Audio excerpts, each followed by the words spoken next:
Welcome to another episode of Search News You Can Use with me, Dr. Marie Haynes. We're doing this again as a recorded episode. I'm playing around with live Hangouts versus recorded Hangouts. I find this recorded version allows me to be a little bit more free.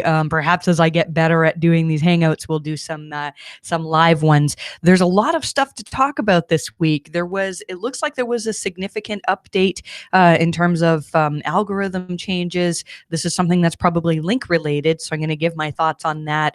We'll talk about some changes in Google Search Console and a bunch of other stuff as well. So I think you're going to find this a really helpful episode. So without further ado, let's get straight to the newsletter. Okay. So let's talk about this algorithm update on June 17th and 18th. I didn't think there was a big update when I first started putting my newsletter together this week because I hadn't received too many emails from people. And usually when there's a big update, I get emails from people saying, the world is crashing down and I need your help. And I don't think I've had any. I've certainly had people email me this week, but it's for things that happened prior to June 17th. But when I started looking at analytics data, it was really obvious that something happened on this date. There were a number of sites that saw changes. And in the newsletter here, I've given some examples of these. Some of these sites were, a good number of these sites were sites that had link issues. So some of them were sites that previously in the past I had filed disavows for. Now, I'm not saying that my disavow that I filed 3 years ago was responsible for these increases. The point is, though, that if you're in an industry where there tends to be a lot of unnatural link building, then it's possible that competitors are having link issues right now. But it does seem like, most of the sites that I reviewed that saw increases, we had talked about links at some point.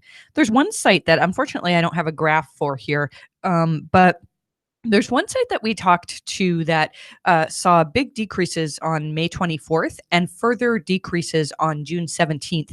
And when we did the site review for this site, we looked at the link profile and said, you guys are really treading on thin ice here. The links were all under the guise of content marketing, but really what they were just articles that they had outsourced the writing of, got published in a number of places, but nobody ever read these articles. Nobody ever clicked on them. They were very obviously SEO made links. And I believe that this site, it's possible they received a manual action around the May 24th time, and then saw further devaluation of some of those links with June 17th. I did see some increases in sites that we did not do disavow work for, or that we didn't feel that the links had an issue. And so it's possible that there's a quality component to this update too. I did find this interesting when I tweeted about the changes that I'm seeing on June 17th. Glenn Alsop, who you guys probably know as Viper Chill, saying he's had over 30 emails about this. And one person suggested that maybe implementing HTTPS could solve this problem. I saw this several times back in the day where Penguin used to suppress sites. And what we were seeing was that people would switch to HTTPS, and then all of a sudden it was like the suppression was gone.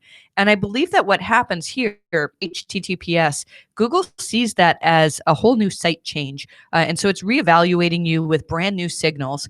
And in every one of these cases, as Penguin updated again, the site would see decreases. And so the switch to HTTPS was not a cure. It was just a temporary thing that helped. I still think, most sites probably should switch to HTTPS, but this is not the answer to fixing the link problem. If you did see declines around June 17th or 18th, and issues, there's a good chance that filing a disavow will help somewhat.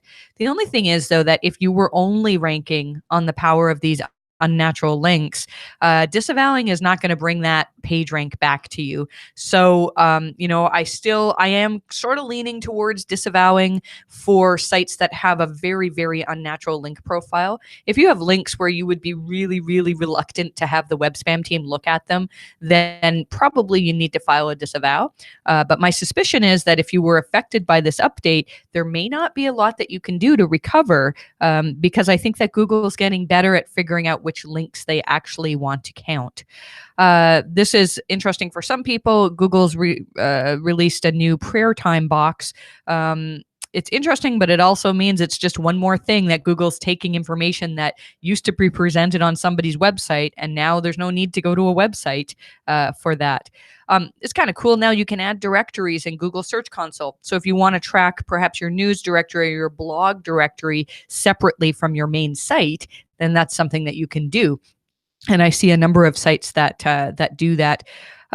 If you're in Google News, there are some changes. We've talked about this before, but it came up where now it's live that you are no longer seeing crawl errors in the Google News tab. So that's something to pay attention to. There's some new features announced in Google Search Console, which look kind of cool.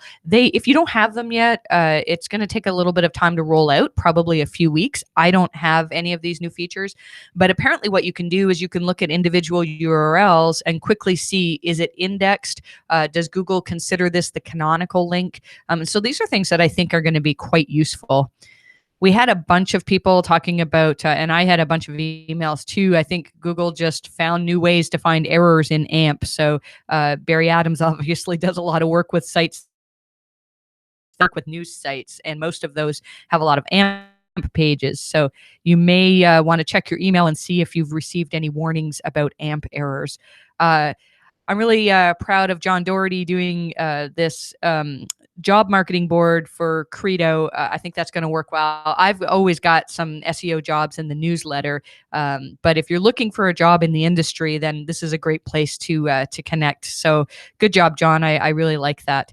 SEMrush, I've played around with their new organic research. Seems pretty good so far. So if you're not using SEMrush, I definitely recommend it. That's not a paid endorsement. We just use the tool multiple times in the day, and it's very, very good. Let's see here. Fact checking in the search results. So this is something you can implement with Schema, and then you'll get a little box perhaps in the search results saying this has been fact checked. So if you have the type of website that potentially has controversial information on it, that's something that's in the quality raters guidelines, that if you have a lot of controversial information on your website, you can be potentially considered lower quality. The OWL update, a year or maybe 2 years ago, dealt with that, and we've seen sites that saw drops in conjunction with this OWL update, and we found that they had a lot of controversial subjects on there. So if you have stuff that could be controversial, but you have had fact checked, then you might want to look into this. There's some updates to Google My Business guidelines. Nothing crazy to know about there. There's some new filters for hotel search that we can see. I don't think that really affects too many of you who are watching this video. If you're having trouble claiming a service area business, there's a bug. Google My Business just has so many bugs.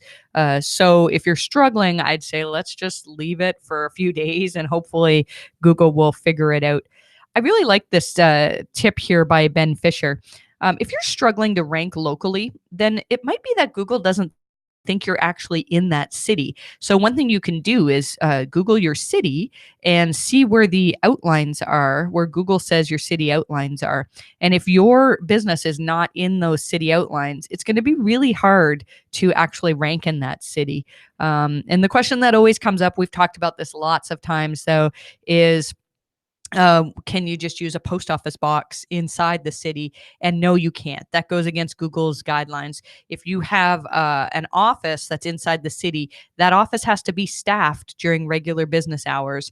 I still think for some businesses, that's a valid thing. I mean, the cost of renting an office and putting some staff in there is pretty minimal for some businesses compared to the revenue that you'd get from actually ranking well there. I'm not recommending that you do anything against Google's guidelines, but if it does make sense to actually place an office in the city and your business runs out of that office, then that might be something to consider for some businesses. There's another bug with Google My Business and AdWords. So if you're struggling with AdWords, then take a look at that. I know we have one client that this might be related, has really good placement of ads in the map listings, and they seem to have disappeared. So that might be something that is related to this. I thought that this tool was kind of neat. SERP Checker, according to a latest Solus, is something that can allow you to see the mobile version and the desktop version of a site side by side, which is pretty interesting. Okay, so I think that that's all that we have for the newsletter at this point. I am going to be off to Finland tomorrow with the SEM Rush team, which is pretty exciting. They're going to take us, a bunch of us, on a little tour around Finland, and we're going to do some fun stuff. And then also, it sounds like we're going to brainstorm on how SEM Rush can become a better tool. So if you're trying to reach me, I will not be here until next week. And next week we have Canada Day, which means Monday's a holiday. Maybe delayed on putting the newsletter out for a day or two. During the week, though, my team is here. So if you're a client of mine and you need to reach us, then just reach your contact on the team who's not me.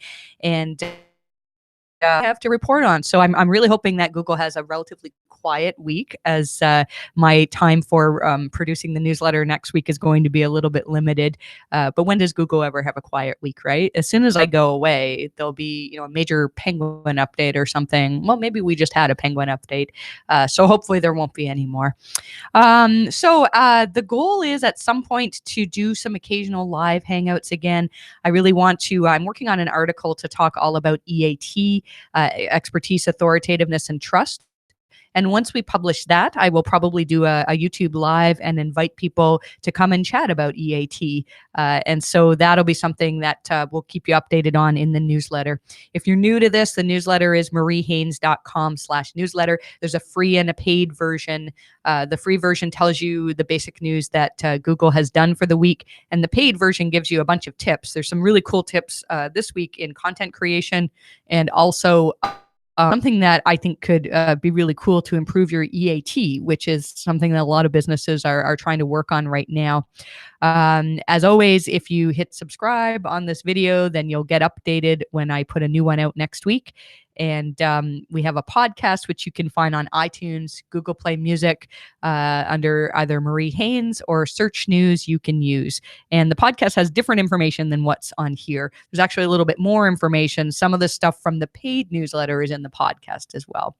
So hopefully that was helpful for you. I would love for you to leave a comment. If you do leave a comment below, I will definitely respond, and hopefully I'll be able to help you out. I wish you the best of luck with your rankings this week, and take care.